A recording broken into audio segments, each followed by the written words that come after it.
मध्यकालीन इतिहास जो प्रारंभ होता है वह 1206 से 1707 और 1707 से मॉडर्न शुरू हो जाता है यानी आधुनिक भारत। और कब 1947 तक स्वतंत्रता तक हम लोग पढ़ते हैं। तो मध्यकाल हम लोगों को पढ़ना है, तो मध्यकालीन इतिहास यानी भारतीय इतिहास है। तो मध्यकालीन भारतीय इतिहास में हम लोग देखेंगे तो 1206 से 1707 तक हम लोग यह देखते हैं कि यह भी दो भागों में बटा है।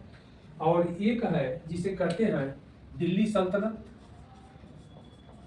सल्तनत, और नंबर 2 में हम लोग देखते हैं मुगल काल।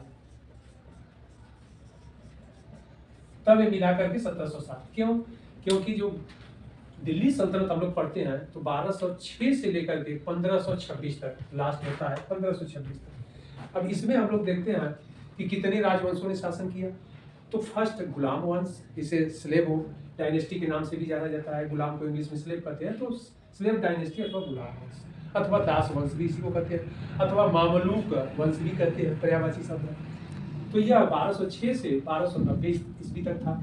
इसके बाद नंबर 2 आता है खिलजी वंश। खिलजी वंश 1290 से 1320 तक आता है, शासन किए हुए।